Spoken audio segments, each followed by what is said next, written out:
The question at hand for this evening is a real life question that was brought to me several weeks ago. A woman recently remarried after her husband had passed away. It was a wonderful marriage. There was nothing wrong with the marriage. They had children together and they had built a home together, but he died as a relatively young man, and she was moving on with her life, and she had just gotten remarried to a very, very fine man. And the question was, when it's time for her burial after Me'ah V'Esrim Shana, where should she be buried? Should she be buried next to her first husband, or should she be buried next to her new husband, her second husband? And this is a very good question. It is something that is not discussed explicitly until we get to the late 18th, early 19th century. For some strange reason, it doesn't seem to have been a question that was really bothering a lot of poskim until then. Perhaps, well, Sefer Ma'avar Yabok is 17th century. He's really the first source that I'm aware of that even touches on it. But they really get into it in the late 18th, early 19th century. It could have to do with geographic issues. I don't know. It could have to do with issues of wealth, because when people were poor, or it could have to do with ancestral burial grounds, that a woman would be buried with her family. There could be a number of factors as to why this wasn't a prevalent issue in earlier centuries, but I wanted for us to discuss it. The only sources that we have, Alan off camera had asked me a question. He said, what do you mean? Where's the source that you even bury a husband and a wife next to each other? There are many chalukas, many cemeteries where the men are separate and the women are separate, right? So, because it could lead to, that's a joke. Anyway, so the question is, what is the source? Where is the source of this whole idea that a husband and wife are buried together? It turns out that it goes back to Maseches Smachos, which is one of the Masechtos Ketanos, which is believed to have been composed post-Talmudic in the Gaonic period, somewhere between the 6th and the 10th century. We're not exactly sure when, but somewhere in that 400 or 300 year span. Why not go back to Mars Machpelah? Well, that's a good point. You could go back, although there's nothing in, let's say, Torah Shebaal Peh that discusses it, I should say. But you're right, in the Chumash itself, we see that zugos are buried next to each other. So it's really more of a question where this minhag of not burying men and women together comes from. It could be that it was maybe certain very ascetic communities took it upon themselves to do this. Anyway, let's take a look in Maseches Smachos. Halacha Vav in Perak Yudal, the last chapter of Maseches Smachos, source number 1. Aviha omer tikaver etzli, ubala omer tikaver etzli. Let's say a woman dies, and she is survived by her father and her husband, which was very common. Women would die in childbirth, sadly. So there's a machlokus in the family. The girl's father says, we want her buried in our family chalukah, and the husband says, I want her buried next to me in my family chalukah. So, kovrin osa etzel aviha. You bury her near her father. Now, as we'll see, that's not the girsa of the Tur. The Tur has the opposite girsa. We'll see that in just a second. The im yesh labanim mibala kovrin osa etzel bala. But if she had children with her husband, you bury her with her husband. Now, the imhi amra kivru osi etzel banai kovrin osa etzel baneha. And let's say she says, bury me next to my children, and let's say for whatever reason her husband is not buried there, she has a right that even though her children may be buried in her deceased husband's chalukah, she has a right to be buried next to her children, even if it's not in her family's, her side's chalukah. Even if the husband gets remarried? Presumably so, we don't know yet. There's so many even ifs. We'll have to see. Halacha Zayin, because these are the only two Mishnayos or statements from Torah Shebaal Peh that we have. Halacha Zayin, Aviha Omer Lo Sikaver Etzli, Ubala Omer Lo Sikaver Etzli. This is a sad situation. The father doesn't want her buried in the family, with the family. The husband doesn't want her buried with his family. So what do? So Kovrin Osa Eitzel Bala. So in that situation, you force the husband's family to accept her in the burial site, because that's a husband's obligation. He has financial obligations to his wife, and one of his financial obligations that's in the ksuva is to bury her, pay for her burial in his real estate. And Rabbi Yehuda Omer Bishnei Chalilin Umakanos, Rabbi Yehuda goes even further and says he's got to pay not only for the burial plot, but also for the funeral service of the Shnei Chalilin, the flutes that used to play at the funeral, and the women who would sing funeral dirges. Okay.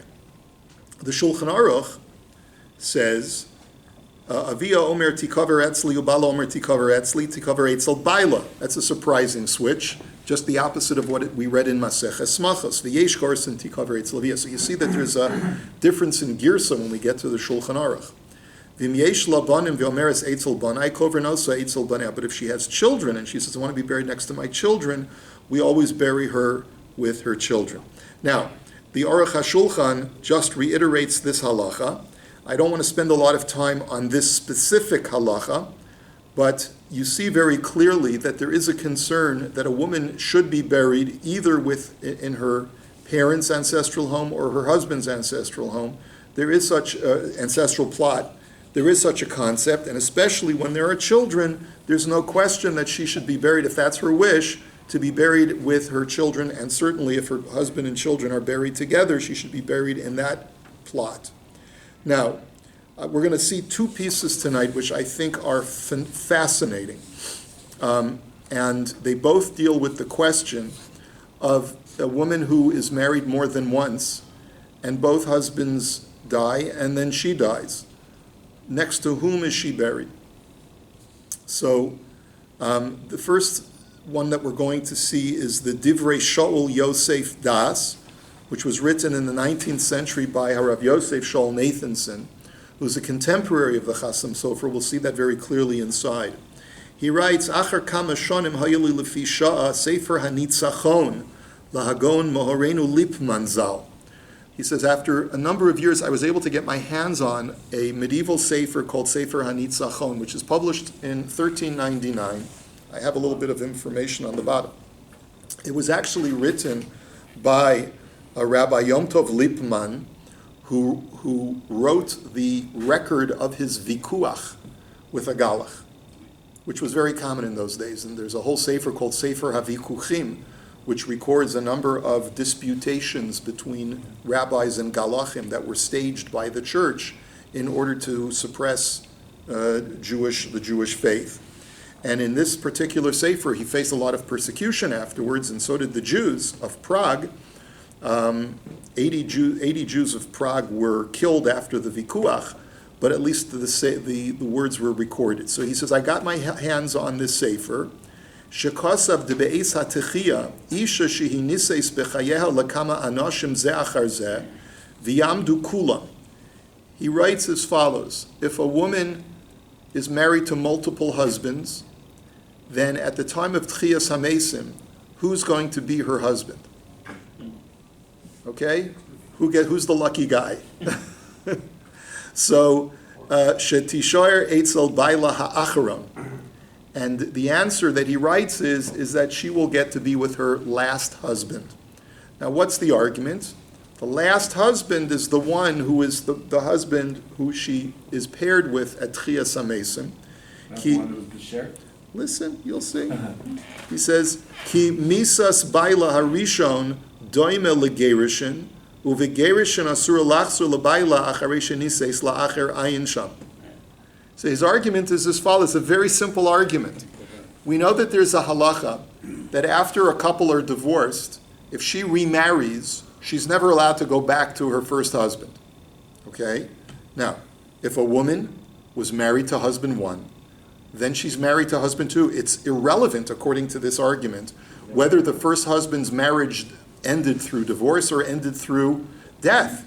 She can never be remarried to that first husband because once she's gone to a second husband, she can't go back to the first husband. That's the argument. So, at Tchiyas HaMesim, the first husband will be alive again. She wants to go back to him, sorry, you can't, you already married another man. So he says, Va'af shehi hilchasa l'mishicha. He says, this is something that is halachic, messianic halacha.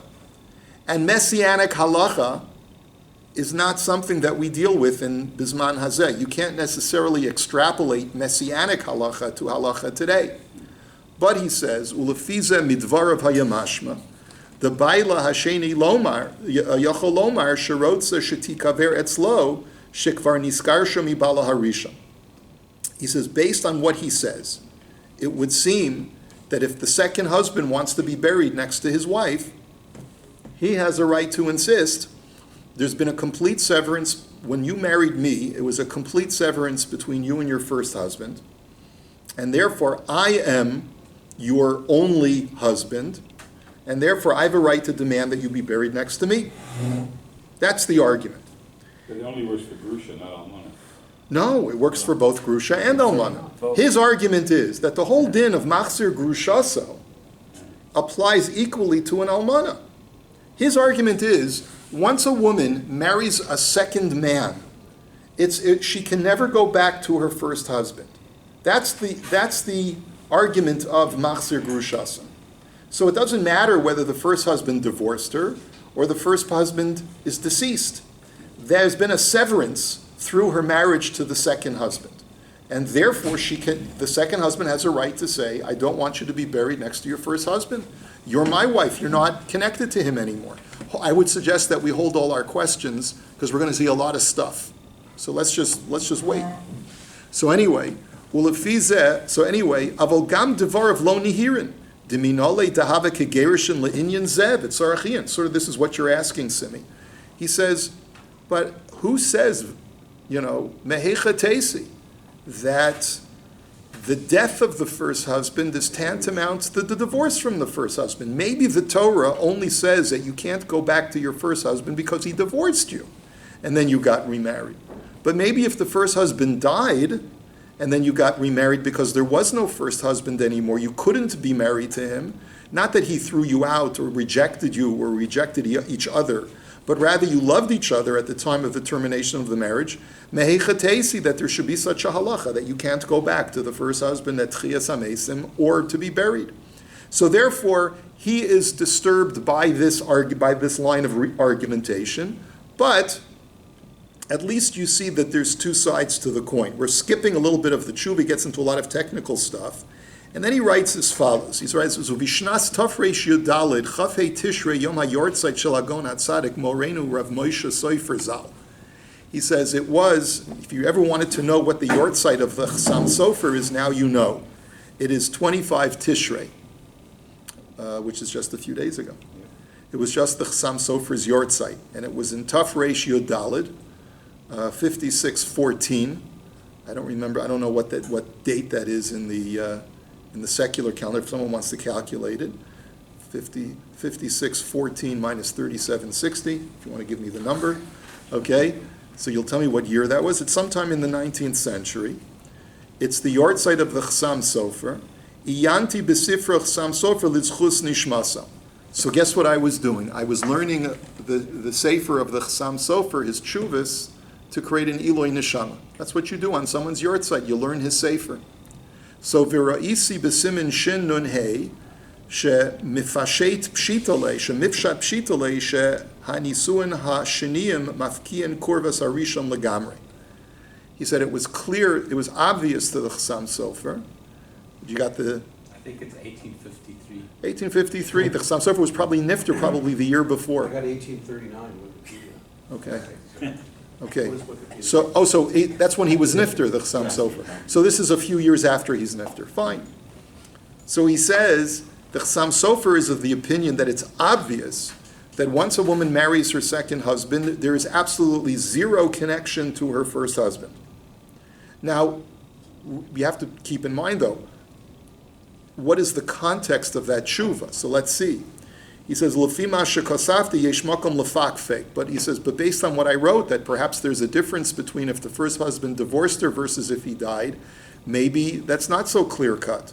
Umikol makom dino din emes dechol zman shehi b'chayim Chayusa im baila hasheni pshita de lo shayach shetinog avelus al likod atzmosav shel arisha. He says, but one thing is clear. While she's still married to her second husband, let's say there's cause to sit shiva for her first husband. What do I mean? There's a halacha called likud atzamas, which is that if you wish to disinter the remains of a person, there are under certain limited halachic restrictions, you're allowed to transfer a person's remains from one burial site to another. Let's say you want to take the remains to Eretz Yisrael. You're allowed to do that. What's the halacha though? The date of that burial, you have to sit shiva for one day. So the shaila is like this. Let's say her first husband's remains are transferred. Does she sit shiva? So he says, the Chassam Sofer, he says, I agree with the Chassam Sofer. On that respect, if she's still married to her second husband's still alive, then she for sure is not allowed to sit shiva for her first husband. There's no connection at all. That's for sure. He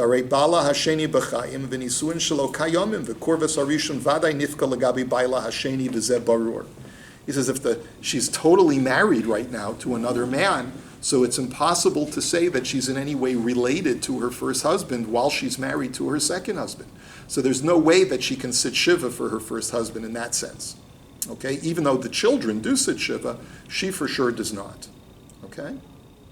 Now, v'hinei banim yesh la'ayin, im manichim etzel avihim o etzel imam. He says, now let's ask another question. Children. Let's say the parents are buried in two separate places. Parents are buried in two separate places. Let's say, for example, she went according to the minhag to bury next to her second husband. And so her husband's buried in one city, she's buried in another city. Where do you bury the children? This is a different shaila, but let's see how it pertains. He says, V'lichora yesh lomer de tov yoser etzel imam, the imam hi vadai v'ha'av eno vadai. On the one hand, the famous Brisker issue, which is, on the one hand, you could argue, you know for sure who the mother is. You don't know for mama's baby, dad is maybe. That's what they say in the hood, right? Right? It's, so you don't know. You know for sure who the mother is. There was a birth in the hospital, but you're only relying on chazaka, rov bi'ilo zachar abal, that the father is the father. Ach lefi aniyas daiti. Kiven de mishpachas av kori mishpacha im kein bevada yetzel av. But he says no. But it would seem to me clear that family goes according to the family name. And the family name is the father's family name. What? Lemishpachotam leveit avotam. V'raya mehadamru b'medrash shochar tov al Shmuel al pasuk nipulana b'yad Hashem. I'll bring you a raya. There's a pasuk that we say in Tachanun, from Divrei Hayamim, and it is based on a story in Divrei Hayamim Aleph, chapter 21. What happened over there? David HaMelech incorrectly took a census of the Jewish people, which caused the plague, right? So the Navi comes to him and says, you have your choice of what kind of affliction you would like. And part of the choices is, would you like to be afflicted by man, or would you like God to afflict you directly? So David was very tortured. But he said, the Medrash says that the argument that David said that I would rather be afflicted by God directly is Amar Mashal La'adam Sha'amru Lo Eitzel Mi'ata Nikvar Im Eitzel Avicha O Eitzel Imecha. David's response was like, your question is like a person who's told that he's about to die, and would you like to be buried next to your father or next to your mother? He says, Omar oilo aznaim shekach shomos. He says, woe to such ears who hear that he's about to die. But nevertheless, afal pichein omer eitzel avi tavli, kach vayomer David el Gad sarli v'goymer. So even though it's a terrible terrible choice to have to make, but David said, I'd rather be buried next to my father, meaning I'd rather have Hashem be the one to punish me. But basically what you see from that medrash is that there's a preference to be buried next to the father over the mother. V'hinei kol ha-medrash halaz huva b'psikta de Rabbi Nachman b'piska de Yehuda v'Yisrael Rabbim aval zeh asim she'etzel avi tavli lo nimsa b'shum makom rak b'midrash shochar tov ayin b'zera Afraim shenitfas mechadash al psikta. He says basically not everyone has the same girsa, but there is such a girsa in the medrash. Uvishnas tafrei shlamid aleph Aleph Tazriya Nishalti Bi'isha. Now we get back to the case of a woman who's married to multiple husbands. Shahaya lakama ba'olim, v'hayu labanim mehem, rak mi bala ha'achron shemes lo hayu labanim. So we have another situation where a woman was married to more than one man. But the last husband, remember, according to the Chassam Sofer, according to Hagon, Moreno Harav Lipman, Yom Tov Lipman, the argument should be that this last husband is the main husband, right? Severance from all the previous husbands. But in this situation, there's a counter argument, which is that she had her children with the first husband, and she didn't have any children with her last husband. Amnam habal harishon v'habanim mesu b'makom acher. But in this situation, her first husband and her sons are all dead and buried, but they're buried in another city. And she dies in the same city as where her second husband is buried, with whom she had no children. V'cha'es meisa ha'isha v'lo ratzu habanim shel bala achron l'kovra etzel bala achron. So the children of the second husband, remember, they're not her children. She never had children with her second husband. She got married in an advanced age. They say, we're not giving up one of the plots in our cemetery to bury our stepmother. Why? Ba'omram anachnu banim nirtza li'ikaver etzel avinu. We only have enough plots for us, the kids. We don't want our stepmother to take one of the plots. Vihi yeshla mishpachas beis aviha. And she, even though her first husband is buried far away, but her own maiden family, in other words, her parents, are buried in the city also, in another chalukah. V'sholchu gabai hashpital etzli echadin. So the gabbai who's in charge of these kind, I don't know, maybe the word is hospital, I'm not sure. But whoever is the gabbai who's in charge of these kinds of arrangements, maybe from the morgue, asked what should he do? Where should he send the body? Upasakti shadinim habanim me'achar shelo haya labanim imo chozeres lebeis aviha. So I said, well, if she didn't have any children with her second husband, they have a good taina, and she should therefore go back to her own ancestral family. V'im haya balarishon albanim nikbarim kan haya din lehochicham or lahanicha etzel kever baila obanel. If her first husband and her children were buried in the same city, I would say bury her with the first husband and the children. However, achshav chozeres lemishpachas aviha kein nirali. But now that it's not practical to transport her remains to another city, I say that it's better to bury her with her parents and the rest of her parents' family instead of burying her with her second husband, especially if they don't want her. Now, he doesn't say if they do want her. If they do welcome her to be buried next to their father, maybe that's a different story. But that was the situation that he dealt with. The bottom line is that from Rav Nathanson, he brings two opinions, two significant opinions, who say that it would stand to reason that burial with the last husband is the imperative, because once a woman gets remarried, she completely severs her relationship with her first husband, just like a machzir grushasa. That's the argument. He questions that argument. He says yesh lefak feka. He brings counter arguments, but at least we've seen one side of the argument. Now I want to show you the other side. And this is a fascinating tshuva. I wish I had a better font so that you could read it more clearly. This is written in the late 18th, early 19th century by Harav Yishmael Kohen Mimodena, I think is how you pronounce it. He was a posek in Italy. There were a number of great poskim Italian poskim who came from Modena. And this is from a sefer called Shilos Tshuva Zera Emes. It's a fascinating tshuva. It contains Zoharic passages which I think are going to blow your mind. Okay, Nish'ol Nish'alti, this is Siman Kuf Mem Vav in Chelik Beis.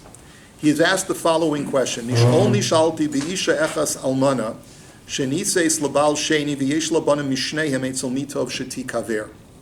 This shaila is a woman who was married twice and had children from both husbands.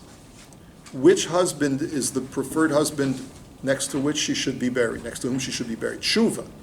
So he writes as follows: Isa b'medrash Rabba reish parshas vayetze al pasuk vayisas kolo vayevk. So you know the famous story that when Yaakov first meets Rachel at the well, he sees her, he kisses her, and he cries. So the Medrash asked, why was Yaakov crying? Why was he crying? So, lama bacha, v'chulei davar acher lama bacha, lefi shara she'ena nichneses imo lekvura ayin sham. Why? Because he saw with Ruach HaKodesh that she would not be buried next to him.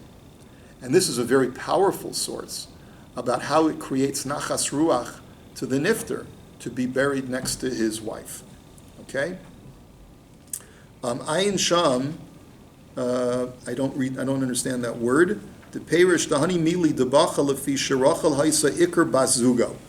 So he says, if you take a look, or maybe that's Ayin Sham B'Yafas Toar, the commentary of the Yafei Toar, he says, you'll see over there that the reason why he was crying is because he recognized with Ruach HaKodesh that Rachel was his bashert, his what we call the bat zugo, the bashert, shel Yaakov, v'lochein hayem mitztar al she'ena nichneses imo lekvura, lefi sheyesh naicha la'adam likaver eitzel bas zugo Ayin Sham. So the commentary says that a person gets nachas ruach to be buried next to his bashert. Right? You know, halavai that all of us should have that bracha that we only have to be married once, and our wives only have to be married once, and we live long lives, and we're buried next to our bashert. Right? And that's basically why Yaakov was crying, because he saw that Rachel was his bashert and he would not be buried next to her. Hare de ikar hanaicha hi likaver eitzel osa shehi mamish bas zugo. So the nachas comes, the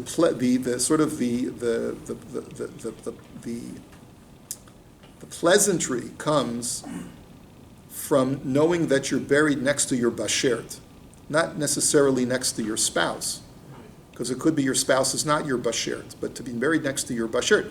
Leah, Yaakov did not view necessarily as his bashert, but Rachel he did.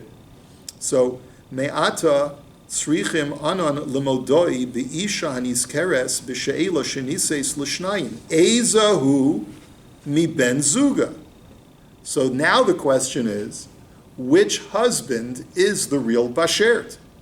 That's the real question, because once we're able to establish which husband is the real bashert, it's not the criterion is not like Rav Nathanson had quoted from the other poskim, that it's the last person because she severs her ties with the first husband.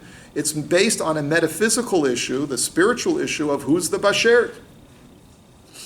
And that's the criterion. And therefore, naicha likaver smuchim zelazeh im habal ha'echad o hasheni. So which one is it, the first husband or the second? Va'an va'omar. So I'm going to respond as follows. Can you read it a little bit? If I read it, are you able to follow it? It's a little bit hard to follow. The font is very difficult.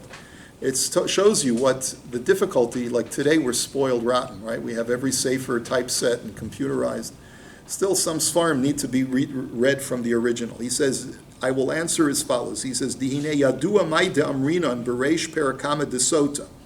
We know the famous Gemara that says, Ein mezavgen lo la'adam isha el lefi ma'asav, uparich eini ve'ha'amar Reb Yehuda v'chulei, mem yom koidem yitziras havlad bas kol yotzeis va'omer bas ploni leploni v'chulei. So the Gemara brings two conflicting statements. The first statement is that a person marries a woman based on his righteousness. Hashem will send him a woman based on whether he's righteous or not. So the Gemara seems to say that argument seems to imply that God looks at who you are at the moment when you're ready to get married, and he chooses a wife based on what you are at that time. The contradiction is that there's another statement by Chazal that 40 days before your fetus was formed, there was a baskol that went out that says you're predestined to marry so-and-so independent of your actions. So how do you reconcile the two? So the Gemara says, Lo kasha, ha bezivig rishon, duhu lefi hamazel, ha bezivig sheni, duhu lefi ma'asav ayin sham. So the Gemara says, zivig rishon versus zivig sheni. The first zivig is based upon predestination. The second zivig is based upon your deservedness. Okay? V'lichora nireh, he says it would seem based on that, D'chihechi delagabe ha'ish shahaya lo shtei nashim zu achar zu amrinan da'haziva grishon dafka hi bazugo v'lo haziva gsheni. So it would seem to me that at first glance, what is the Gemara saying? The first wife was the true zivug. She was the predestined one. Yeah? That was the bashert. And just like, therefore, if you have two wives, one first wife and then a second wife, the first one is the bashert, the baszug, and the second one is not. So he says, "Hu ad hachinami yeshlanu lomar legabe haisha shenises l'shnei anoshim denomar deharishon davkahu ben zuga v'lo hasheni demaishna v'kal lahavin." He says it would seem to me the very same argument could be made for a woman who's married to two men sequentially. The first one was her bashert, the predestined one, and the second husband was was lefi maisav. It was based on her deservedness. The same. Why can't you? What's good for the goose is good for the gander, right? Why can't you say that? However, ivera de'ein ze muchrach. Not necessarily so. Maybe they're not. It's not reversible. He says, "Da'akati yesh lomer my chazis da'azlas basar ha'isha lomer shahabal arishon hayazivug rishon or lefisha nishar rishon imo." Maybe, where do you get to say that? Since when is the criterion the woman that since she married Ruvain first and then married Shimon, that Ruvain was the predestined one? Maybe Ema denezel basar ha'ish. The kevin de habal hasheni haya ima legabi didei zivug rishon shemahu iker haben zuga velo harishon. What happens if Shimon, this is his first marriage? So who says you should go according to her predestination? Maybe go according to his predestination, and since this is his first wife, maybe she's his boss, maybe she's his bashert, and she should be buried next to him. But you could also say the other way around. You could say the other way around, but that's the point. How do you know that you go according... The Gemara only says you go according to the man. Oh, I see. The Gemara is speaking from a male perspective, and it says that Zivug Rishon is the man's first wife, Zivug Sheni is the man's second wife. At first glance, you could argue, says Rav Kohen, that maybe it's reversible, and you can say just like his first wife is his bashert and his second wife is not, so too her first husband is her bashert and her second husband is not. But he says maybe not. Maybe you always go according to the man. And maybe you say that since her second husband was his first marriage, maybe you go according to what's his bashert, not what's according to her bashert. V'teida lecha de azlinan basar ha'ish hu ha'ikr v'lo basar isha dit feilolo. And using a very sexist argument, it is, but the man is primary, the woman is ancillary to the man. And v'im lokein tikshi hechi amrinan de zivuk rishon hi bazugo v'lo hazivuk sheni demilo askinan de ha'isha shenasa bezivuk sheni hi besula de lagabi dida havi zivuk rishon. He says, because let's look at the illustration of the Gemara. A man marries wife 1, she dies. He marries wife 2. So the Gemara says, Zivug Rishon is his bashert, Zivug Sheni is not his bashert.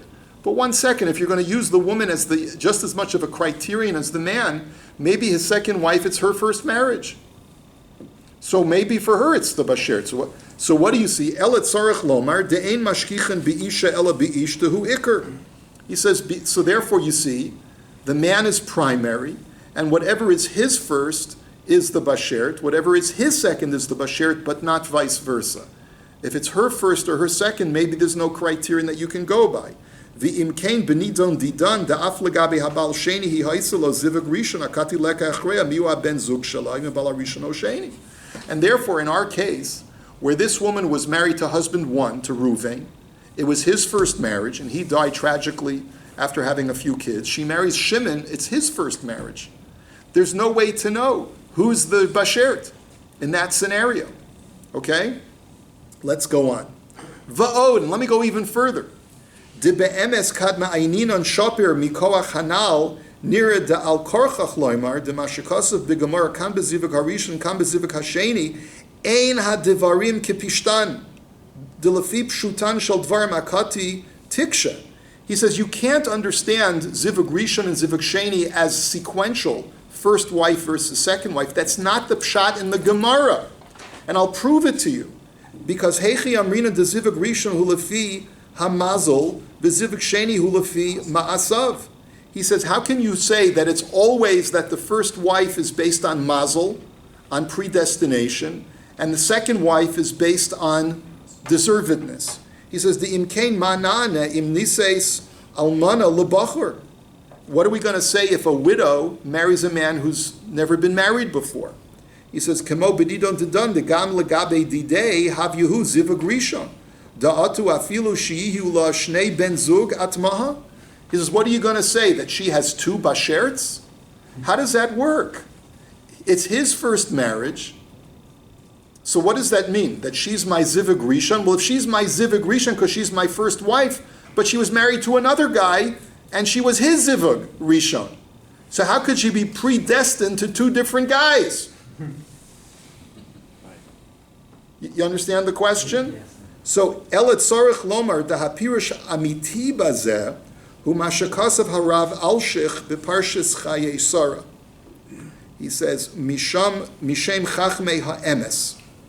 The Alshich, if you look in Parshas Chaye Sarah, quotes from the Mekubalim as follows, and he says that Kikodem Yitziras Havlad Yachrizu Hazivuk Hamit Yaches El Nafsho V'Hu Zivuk Harishon. He says, when a person is conceived, they announce his predestined bashert. Okay, that's what's called zivug rishon, his predestined bashert. Ach acharei ba'ola olam v'higia es neso yedinuhu kefi ma'asav. But when it's time for him to get married, he's a 25-year-old young man, he will be judged based on his behavior as a 25-year-old man as follows. V'im yizke yitlena, v'im lav ya'avirua mimenu v'tinesin la'achar hatov heimenu. And it turns out like this. This girl is his bashert. But if he's not deserving, because he's gone OTD, or what, he didn't learn in the right yeshiva, or whatever the situation is, and he's not zoicha to her, she'll marry another guy first, okay? V'hu zivug sheni lefi maisav. And that she will be that other guy's zivug sheni, because he was able only to marry her because her real bashert did not have the merit to marry her. So he says, according to that, miyushavim kol hakushiyos hanal maimer hamanal umemela benidon didan ef shalanu leida ezehu zivug rishon im abal rishon o hasheni v'kal lo. He says, based on that, all of our questions are answered. What does zivug rishon even mean? Doesn't necessarily mean my first wife. Maybe my second wife is my zivug rishon, but I didn't get to marry her first because at the time when I was ready to get married, I wasn't deserving to my zivug rishon. So my second wife could be my zivug rishon, and my first wife could be my zivug sheni. Are you following? It depends on him changing his mass, That's right. That's right. So it's not based on chronology. When the Gemara says zivug rishon versus zivug sheni, this is a huge chiddush. It doesn't mean your first wife or your second wife. You don't know which one is your zivug rishon or your zivug sheni. Your second wife could be your zivug rishon. How many do you go through till you find out? I don't know. Ask Johnny Carson. I don't know. Yeah. It's the same concept of Kol Yisrael Yeshon Chilek Haba, Chilek B'Olam Haba, but you can lose it. In other words, everybody starts off having their Chilek in Olam Haba. Okay, all right. Okay, it's a good analogy. However you'll understand it. Yeah. That's the same lumdus they use when a man gets divorced. That was his zivug rishon. That was his So it turns out, no. The second was actually Like loy milsalam afreya, that was not his zivug rishon. That was not his predestined. right. Whoever she was predestined to marry did not deserve it at the time. And therefore she went to someone else, and until he had to go through whatever he went through in order to become deserving. And then Hashem arranged it for her to marry the second guy who was really her zivug rishon. Okay? And his Zivug Rishon. Okay. Va'od matzinu bezohar, vayelech b'daf reish pei gimel amid beis, v'zel lashon. Now, it's too difficult to read it. I'm just going to read it for you. I printed out the Zohar for myself, but you can follow along if you can. Tochazi, v'ha'itmar d'chol ruchin d'nafkin mila'ela docher v'nukva nafkin u'misparshin. The famous Zohar says that every soul that comes down to this world divides into male and female. Ulezimnen tefok nishmasa d'nukva ad lo nafkas docher d'hu bar zuga. Sometimes the female portion of that neshama will come into the world before the male portion comes. What that means exactly is unclear. And as so long as the male portion of the soul is not yet ready to join with the female half of the soul, another person can come and marry the female half. Kevin demata zimna dahaili is davga kat id ar tzedek ba'alma lemifkar al chove alma kanish le lahai achra davenasif bahada va'asi achra benatila. So what Hashem will do is that when there's a midas hadin, when that male half is ready to get married to her, like whatever he's done tshuva and he's gotten his act together. When Hashem's midas hadin comes into the world, he will take that guy who married her and pull him away from her, implying that he will die. And then, Va'alda kashin zavgin kamekud shabrichu hu kakriyas yamsuf. He says, and that's what Chazal mean when they say it's as difficult as kriyas yamsuf. You know, the analogy has always been, it's always a kasha.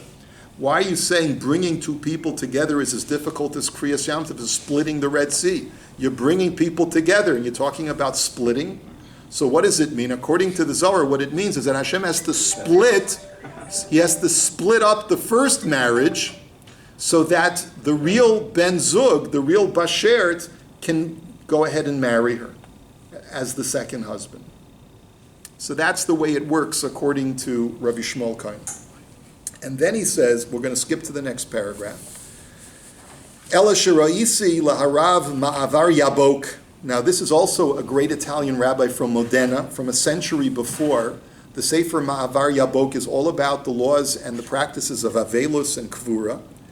And he writes, it's Aaron Berechia Modena. And he writes, B'maimer Beis Sof Amid Zayin Da'achar Sheherich Lahochiach Diyesh L'guf Chias Ma Bekever. So first he writes and he demonstrates that there's some life that exists within the body when it's after it's buried. In other words, there's some sentience that remains within the corpse after it is buried. Kosa v'zel shona umizem muvan kavuras hatzadikim b'makom yadua kagon etzel mishpachto otzadik etzel tzadik v'chayotzi. He says that's why there's always been a minhag to bury family members next to each other or tzadikim next to each other. Why? Ki yesh kiruv das etzel hanefashos ba'olam hahu mipnei yachas habenim aviv b'nefesh ruach u'neshama. He says because there is kinship, there are kindred spirits even in the grave. And therefore it's appropriate to bury kindred spirits together, either family members, like a father and a child, or two tzadikim next to each other. Ubifrat b'nefesh ha-bahamis v'chulei ad v'kosuf b'sefer ha-zohar denukva de'iskanisas l'trein shebe'ahu alma hadru l'kadma. He says, and then he quotes the Zohar, that if there's a female who is married to two men, she gathers herself back to her first husband. She is drawn back to her first husband after death. Aldas ein ha'isha karesis bris ela lefisha asaha kli. And it's based on a Talmudic principle that a woman, it's a very difficult statement to understand based on certain circumstances, a woman psychologically commits herself to a man who made her into a vessel, i.e. who deflowered her. In other words, whoever bedded her first is the one who she feels that sense of connection to the most and who she commits herself to. The Zohar therefore argues that she always goes back spiritually to her first husband. Adkan, hare mavur had midavarav desfirale de tov lehaisha likaver etzel baila harisha mitam de lesla naicha ela imo mishum sheina isha karesis bris ela misha asa kli. He says, based on that, The Ma'avar Yabok is clear that she should always be buried next to her first husband because of that sort of psychological commitment. V'imkein lefi zeh afal gav de efshir de habal hasheni yeh ben zuga kenal kol ponim roi shetikaver etzel bal harishon mitam de'enu yisha kareses bris. It turns out that the whole Torah that I just gave you, that it's possible for her second husband to be her bashert, goes out the window based on this principle of the Ma'avar Yabok. But you'll see he's not really happy with that. He says, Achen ani omer, im halacha nekabel. But I want to take issue with the Ma'avar Yabok. He says, if it's his Mesorah that goes back to a reliable tradition well older than the both of us, I'll accept what he says. However, aval ledin yesh tshuva. He says, but if it's really just a svara, I could argue contrary to that based on the following Zohar.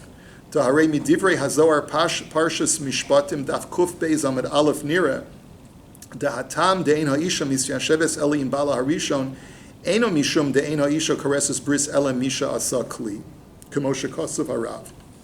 Ela mitam acherhu, he says, the reason why a woman feels more connected to or more committed to her first husband than her second husband has nothing to do with the fact that he deflowered her. But rather it's a totally different argument. And the argument is, and then he quotes the words of the Zohar, which I'll read for you very briefly outside. The words of the Zohar are, Ta'chazi kama iloin gevurin demalka kadisha.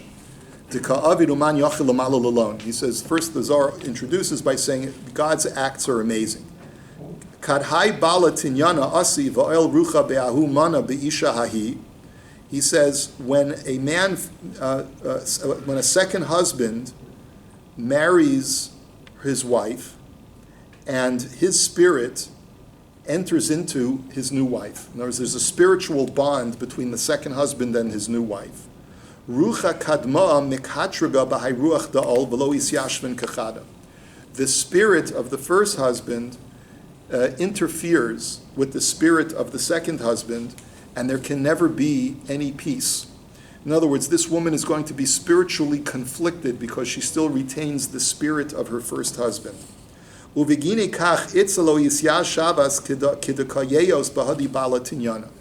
that's why when a woman's married to her second husband, the Zohar says, I don't know where the Zohar gets this from, but the Zohar says that a woman is never fully at peace with her second husband.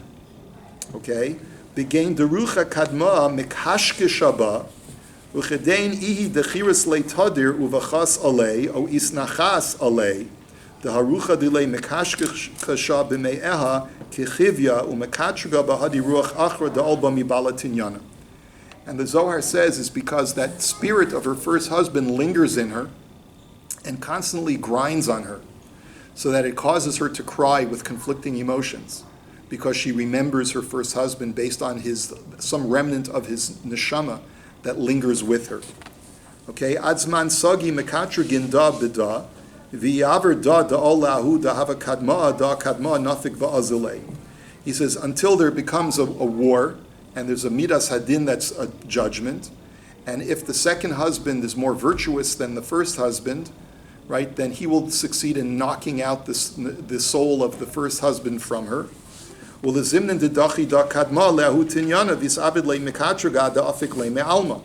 it could also happen that the spirit of the first husband could knock out the second husband so that he dies because he's overpowered the spirit of the second husband. And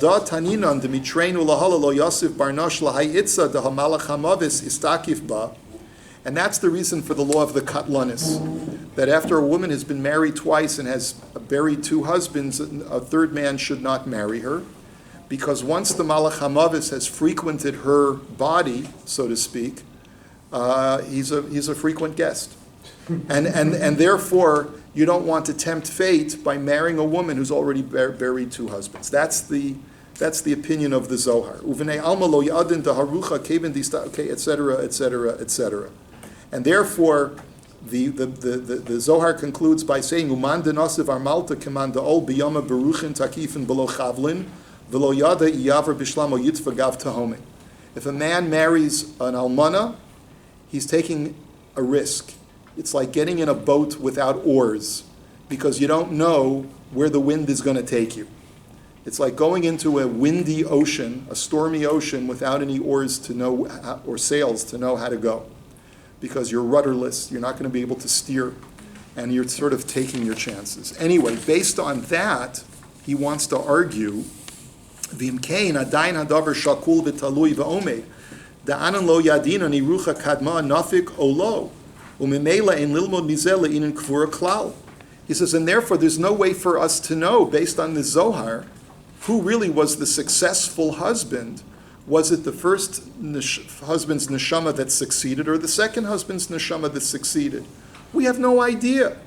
And v'gam haravan al gufei nira de eno machlit hadavar darei kosav od sham beperek tes v'zelashonu v'isha hakavura etzel baila vade naicha rabahu l'teravayu. He says, because the Mavar Yabokim himself writes later on that when a woman is buried next to her husband, it creates nachas for the both of them. V'nirali shenemra al ishto rishona hainu osa sham de'etzlo bepargod u'bifratim hayulo banim imenu nuchal ha'amin shehi ikar zugaso harishona shebegan eden she'alei bas kol yotzes ad v'hashar kamo hefker chmo shemishalemes ha'adam v'chayev kain mashlemes oso b'moso u'v'makom mishkan kavodo ad kan. The Mavar Yabok is a bit ambiguous because he writes that if you're not sure which one is the main zivug, you should go according to the one that he had children with, which implies that it's not dependent upon which one was the chronological first, but it implies which one he had most children with, because that implies that he has the most nachas and he's going to be in Gan Eden with her. He says, "Va'afal gav de shomari le'inin isha hulo shtei nashim niradu adinami le'isha shenisis l'shnei anoshim v'kal lahavin." He says, and even though over there he's talking about one man who was married sequentially to two women, he says, it would seem to me that it makes no difference. There's really no way at the end of the day to know which one is the main zivug. And he therefore concludes in the final paragraph, he says, V'hein emes shesim harav zal al zeh bezer l'shono uvesaba daf kuf beis nasan tam lama ein ha'ishan misyasheves keroi im bala hasheni v'sham pirshu sod hakatlanis b'sakana gedolo l'mishanos yalmana v'chulei ayin sham. He quotes the Zohar saying why a woman's second marriage is she's never fully satisfied, and why a person is taking risks. He says,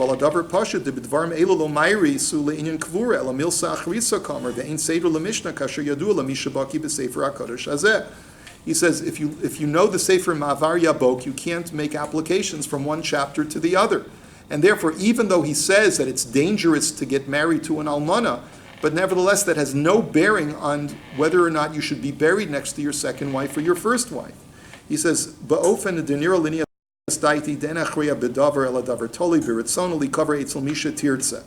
Ela da al tzara yoser tov hayanira lachush ladas harav ma'avar yabok sheti cover etzel bala harishon im lodihi yodas ba'atzma dahavia misyasheves kidakayos bahadi bala tinyana v'isle la naicha nafsha tfei li cover etzel bala tinyana.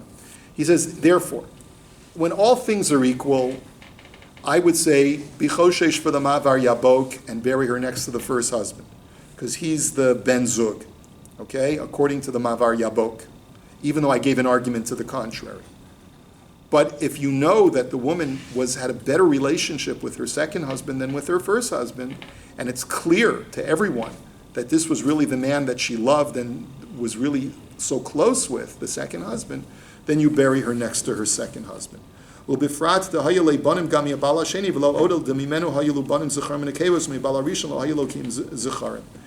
and a further argument is she had children from both husbands, and not only that, but she only had males from the first husband, but she had males and females from the second husband.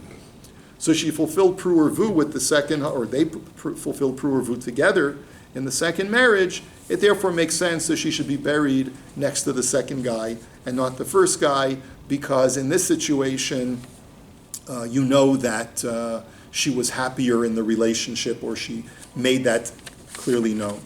The last thing, we don't have time to go through all of this, fascinating tshuva that I saw in source number 8 from the Sefer Yismach Lev, which is a contemporary Sefer, which brings a tshuva from Rav Waldenberg, the Tzitz Eliezer.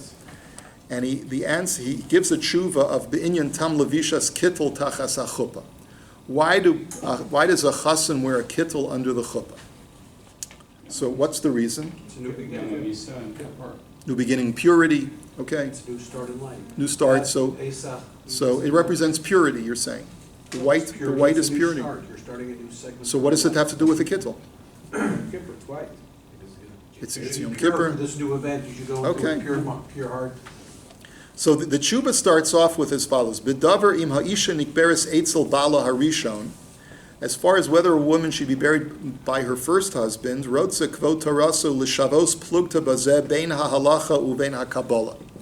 It seems to me that the questioner who asked me this question wishes to pit a machlokes between non-Kabbalistic mainstream halacha and the Kabbalah. From the Zohar, we've seen that it's the first husband. From the Chassam Sofer and from Rav Yom Tov Lipman, who talk about creating a severance once you marry a second husband, like Machzir Grushaso. Halachically, it sounds like you should be buried next to the last husband. He says, "Uchehochacha lazeh mevi mitzarecha divrei shut maram sheka even ezosim peichesh kosif tam lilbosh hakitol tachas hachupa shehu shahanisun hu rak lekiyum hamin ula'achar hamisa yufsak zeh hakesher." He says, you wanted to bring a raya because the Maram Shik has this novel explanation as to why you wear a kittel under the chuppah. You know why? Because it's to remind you that when you die, the marriage is over. In other words, marriage does not continue, zivug does not continue after death. It's only until death do you part. So they got it right. Till death do us part, right? So therefore, And therefore, you're wearing a kittel to remind you that we're only married so that we can have kids and we can live life in Olam Hazeh together. And once death arrives, show's over. We're not married anymore. so the first or the second? The kittel represents death. It represents what the tachrichim that you'll be wearing when you die to remind you this marriage is until I put on my tachrichim. Which is I mean, oh my gosh. So if you don't wear a kittel, Tell that to a chassan. So don't wear Tell a that to a chassan. You're going to tell him that that's the reason why he's wearing a kittel? Use that the next time you're marrying someone. Yeah, thanks, Stick it in Frank. the chuppah. Yeah. So By the way, this is celebrity marriages don't last. You know, second and So that's assuming. One second. So where's he going with this? So that's the question. So where is he going with this? You want to bring a raya from the fact that marriage ends at death to what? Umivim dvarav b'shut nari afarsimun chelik yoredeis min chavav v'sefer tvuas asada chelik vav b'sof b'shuv beis luma zeh maybe divrei shut chavas yaris min kufsas amis shem azoyer shesakani yidika chalmana ki haruach shenasim b'bayla rishon miskoti dem haruach hasheni. So on the one hand, the first marriage is over at death. So it's mashma that when she marries the second guy, there's no connection to the first husband, right? That's the argument of the kittel. On the other hand, you bring from Sefer Chavos Yair that he quotes the Zohar that says that it's a sakana to marry an almana because the neshama of the first husband is like right there, attached to her still. So it seems it's a machlokes between the Maram Shik, who represents mainstream halacha, and the Kabbalah and the Zohar. V'isa mizeh gam b'shut chaim shol chelik beisim yutes v'lachein rot salom kvot taraso sha'azor hakadosh l'shitos of the sphere leidei rishon iker avol talmud didan lo sphere ken kiisa b'stei chemed mareches ishus ostalad mitalmud didan mash b'dein chashash klal lisa almana v'rein b'makom shemuchach mitalmud neged ha'kabbalah ketalmud avdina not kan tochen devar. So you wanted to argue, you anonymous questioner, you wanted to argue it's a machlokus between the Shas and the Zohar. And according to Shas, second husband is key. According to the Zohar, first husband is key. According to the Shas, there's nothing wrong with marrying an almana because there's total severance. The kittel severs the marriage, the first marriage, it's over. Nothing wrong with marrying an almana. And whenever there's a conflict between the Gemara and the Zohar, you always go with the Gemara. And that's the argument you want to say, therefore she should be buried next to the second husband, not next to the first husband. Isn't the second husband going to wear a kittel too? He will, So but why? I guess since he was the last one, Could be a third husband. he's wearing the kittel just to remind them that in the event that he dies, she wants to remarry, there's no longer a connection. But I guess if he's the last one, and she never remarries, so then he gets to be buried next to her. Lefiani is daiti lo karav zel zeklal. So Rav Waldenberg says, in my opinion, there's like absolutely no comparison. Like you're comparing apples and oranges. Uve mechilas malas kavodo kol devarav bazeh mirapsenigra. He says, with all due respect, sir, your words blow my mind. Really, like mirapsenigra basically say they blow the roof off the top. Like, this is just crazy what you just said. Reishis tamua etzli ad ma'od demus rayaso mehanigla bazeh midivrei shut marim shik.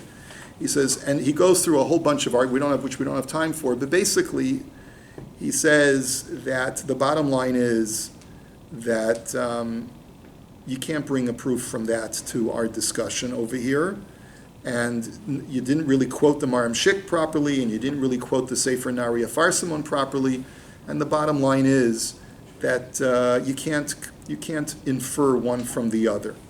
But Rabbi, what do you tell people to do? so in this situation, I'll finish off with this great question. The Sefer Kolbo Alavelis from Rav Greenwald, who was an American Rav in the 1940s or 50s. See, he brings down a lot of these Meir Makomos, which I quoted for you tonight. And he said that the case that I had was very clear-cut because she had her children from the first husband.